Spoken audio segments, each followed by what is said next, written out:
Boa noite, igreja. Como é bom estarmos na casa de Deus, cultuarmos aquele que é digno de toda a nossa adoração. E uma quarta-feira de oração, estivemos aqui orando, intercedendo, e agora podemos descansar sob a providência de um Deus que pode todas as coisas e que está no controle do curso da história deste mundo e também no controle da nossa vida de maneira individual. Então podemos descansar e confiar nele, porque a palavra de Deus diz que o Senhor é bom e que as suas misericórdias duram para sempre. Amém? Eu quero compartilhar com a igreja, está aqui o irmão Valdir, que não me deixa mentir, né? Nós estivemos lá no Campuri, a partir da quinta-feira, em Gramado, com mais de 3.500 jovens. E tivemos realmente uma imersão, uma experiência muito especial com Deus, pregações, louvores. E sabe o que mais me impactou? A decisão de vários jovens que se entregaram a Cristo Jesus nos apelos que foram realizados. Então nós louvamos o nome de Deus porque muitas pessoas estão indo até os pés de Cristo. E, portanto, continuemos orando, porque nós temos visto que as nossas orações têm sido respondidas e Deus tem feito, de fato, milagres em nosso meio. Amém? Irmãos, vamos para a palavra de Deus. Abra a Bíblia lá em 2 Crônicas. Livro de 2 Crônicas, capítulo 7. 2 Crônicas, capítulo 7, nós vamos ler os versos 14 e 15. 2 Crônicas, capítulo 7, versos 14 e 15.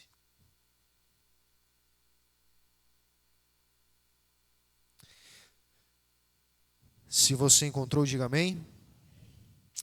Já oramos. Acompanhe comigo o texto. Se o meu povo, que se chama pelo meu nome, se humilhar e orar e me buscar e se converter dos seus maus caminhos, então eu ouvirei dos céus, perdoarei os seus pecados e sararei a sua terra. Estarão abertos os meus ouvidos e estarão abertos os meus olhos, melhor dizendo, e atentos os meus ouvidos à oração que se fizer neste lugar. Amém? Esse é um texto muito conhecido, muito amado, porque se trata de palavras do próprio Deus, dizendo que Ele está disposto a ouvir o seu povo. Ele está disposto a sarar a terra do seu povo. Ele está atento e com os olhos bem abertos, com os ouvidos bem dispostos a ouvir o seu povo, se eles atenderem uma condição, que é orar e se humilhar diante da sua presença. Qual é o contexto em que essa resposta de Deus foi proferida? O capítulo 6 de 2 Crônicas fala de Salomão se pronunciando diante do povo na inauguração do Templo de Jerusalém. Aquele templo tão conhecido, tão majestoso, que levou o seu nome, o Templo de Salomão. E na inauguração desse templo, Salomão fala para o povo. E Salomão se coloca de joelhos prostrado diante de todo o povo e ele faz uma oração a Deus.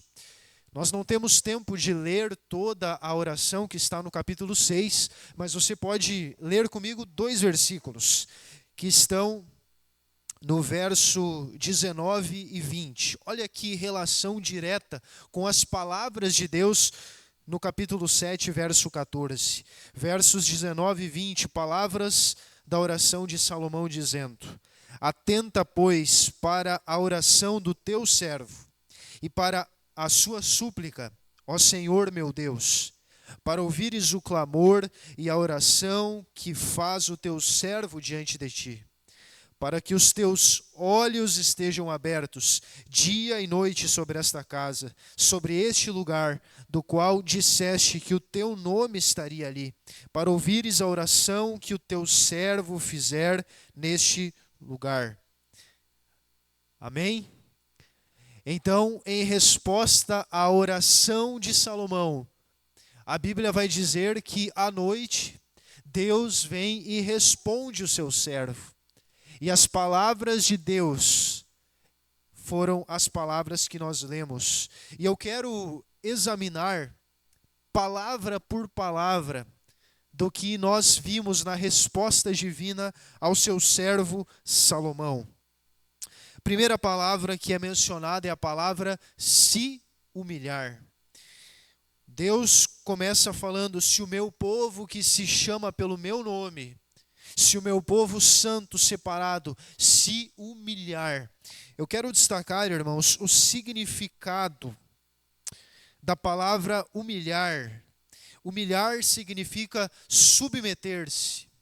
Humilhar significa tornar-se humilde, abaixar-se, sujeitar-se. Em outras palavras, é o reconhecimento de que Deus é Deus e de que nós somos criaturas. É o reconhecimento de que Ele é todo-poderoso e nós somos fracos e limitados.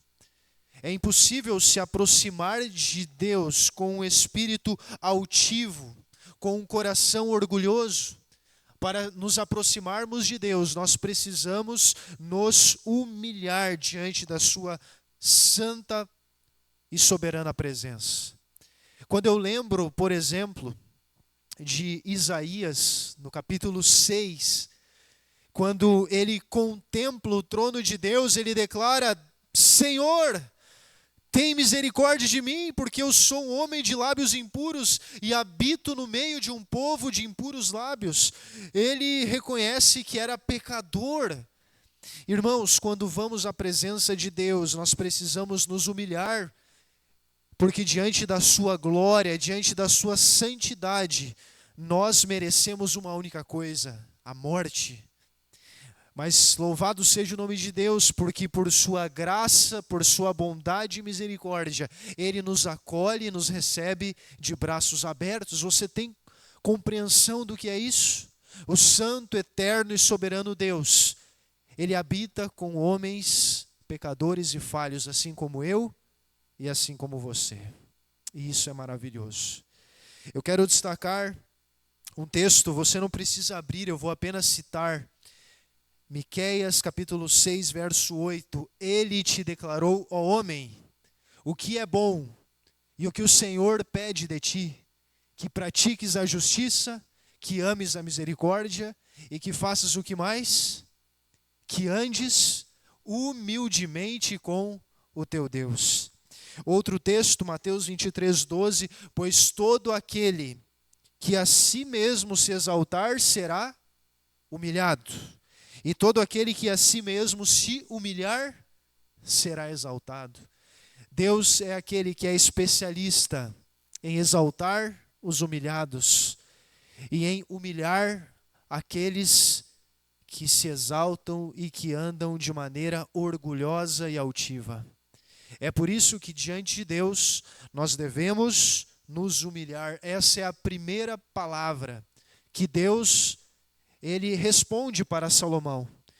Salomão, se o meu povo que se chama pelo meu nome, em primeiro lugar, Salomão, se humilhar, reconhecendo a minha soberania, então as portas vão se abrir. A segunda palavra que é mencionada, depois de humilhar, a palavra agora é orar. Orar é a palavra que é mencionada.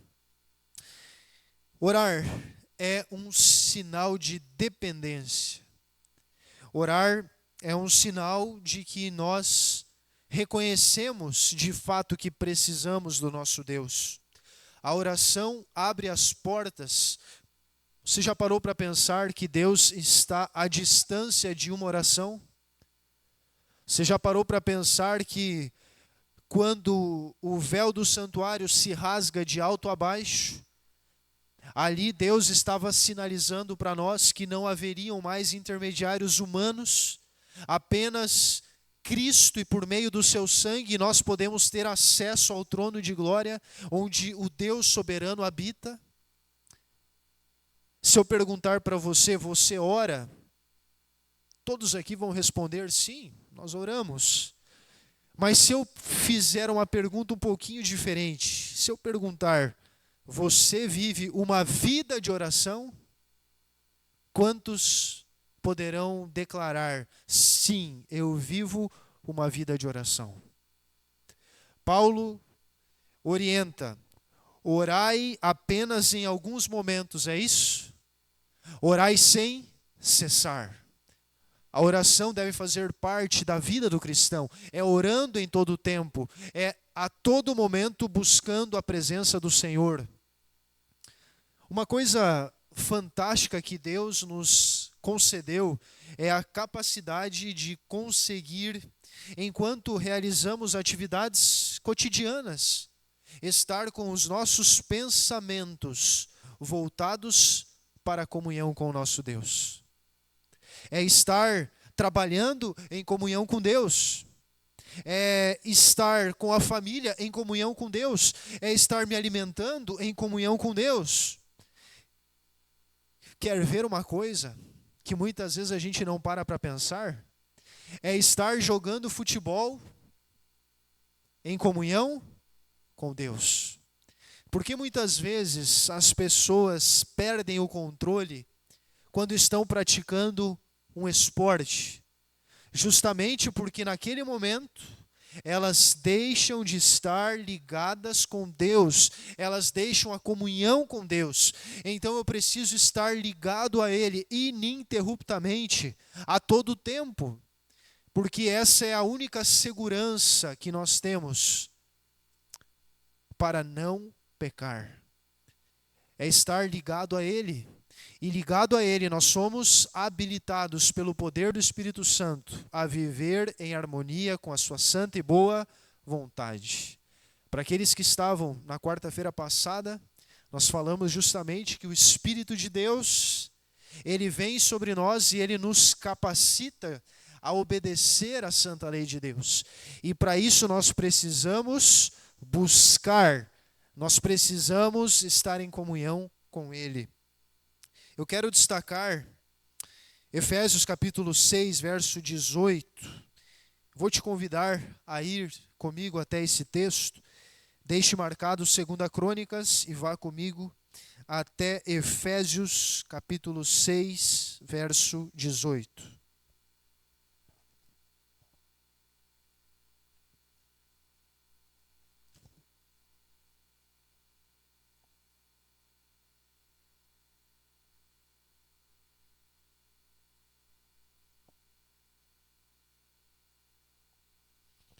O texto diz: com toda oração e súplica, orando em quanto tempo?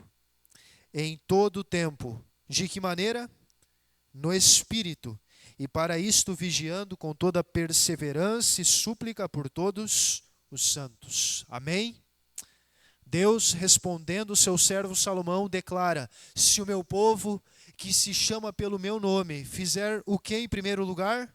Se humilhar. E se ele orar. Depois, Deus vai adicionar, voltando lá para 2 Crônicas, uma nova palavra. E a palavra é buscar. Buscar. Eu fiz uma seleção de algumas vezes em que a palavra buscar aparece na Bíblia Sagrada. Para nós ganharmos tempo, eu vou apenas citar. Preste bem atenção nas palavras de Deus. Jeremias 29:13, a palavra de Deus diz: buscar-me-eis e me achareis quando me buscardes de que maneira? De todo o vosso coração. Primeira coisa, ao buscar ao Senhor, nós precisamos buscá-lo de todo o nosso coração. De maneira profunda, com intensidade, com intencionalidade, buscar de todo o coração. Isaías 55:6 é um alerta para nós. Buscai ao Senhor enquanto se pode achar. Invocai-o enquanto está perto. Você percebe que essas palavras pressupõem a ideia de que chegará um momento em que o Senhor não poderá mais ser buscado. Chegará um momento em que as pessoas vão procurar o Senhor, mas não mais a encontrarão.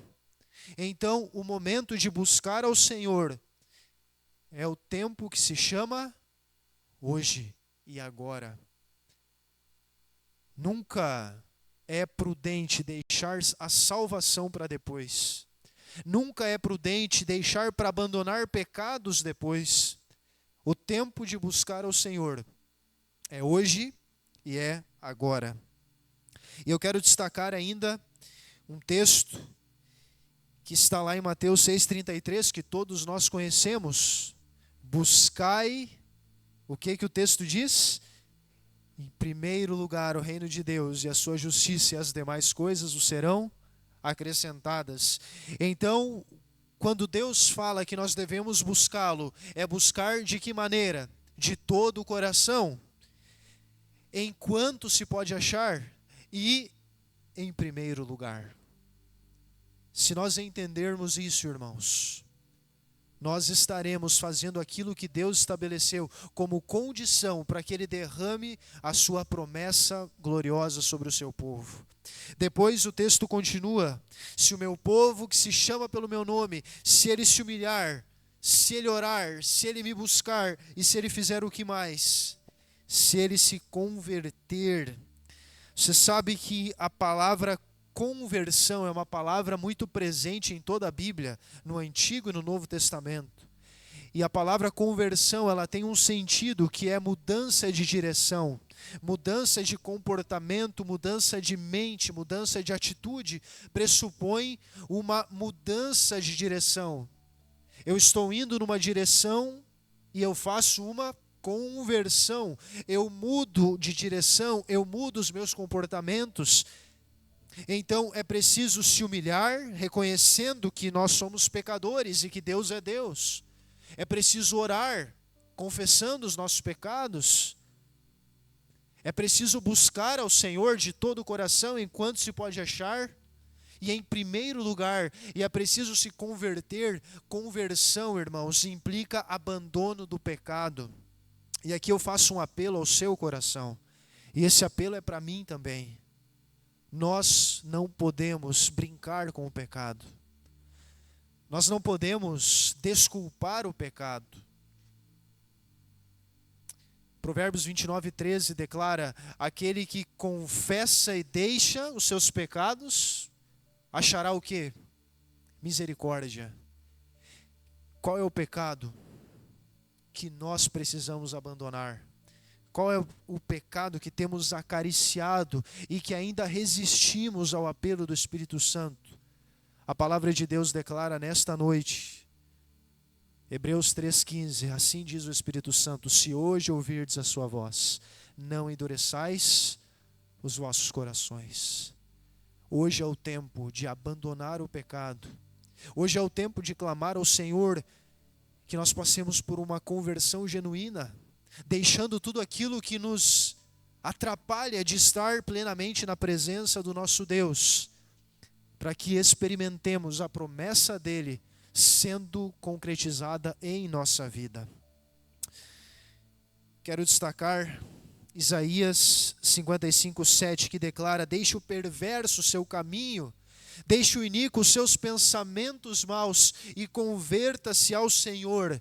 E a promessa é que se compadecerá dele. Essa é a promessa, igreja. Essa é a promessa. Portanto, hoje é o tempo. A palavra de Deus diz para Salomão, para o povo de Israel, naquele tempo passado, e para nós hoje: se o meu povo, que se chama pelo meu nome, se ele fizer o quê? Se ele se humilhar, se ele orar, se ele me buscar, se ele se converter. Qual é a próxima palavra que o texto vai falar também? Depois vem a promessa: então eu os ouvirei dos céus, eu perdoarei os seus pecados e eu sararei a sua terra. Amém? Louvado seja o nome de Deus. 1 João 5,14 declara: e esta é a confiança que temos nele. Veja, não é uma confiança titubeante, é uma certeza plena que a palavra de Deus nos dá. Se pedirmos alguma coisa segundo a sua vontade, Ele nos ouve. E aqui está a promessa de Deus claramente revelada. E a promessa dele é: se o meu povo dessa maneira agir, então eu ouvirei dos céus, eu perdoarei e eu sararei a sua terra. Essa é a promessa. Um texto que eu gosto muito, eu vou apenas citar, Isaías 59, 1 e 2. Você conhece. A palavra de Deus diz: eis que a mão do Senhor não está encolhida para que não possa salvar. O profeta continua dizendo: nem o seu ouvido fechado para não poder ouvir. No entanto, as vossas iniquidades fazem separação entre mim e vós, para que não vos ouça.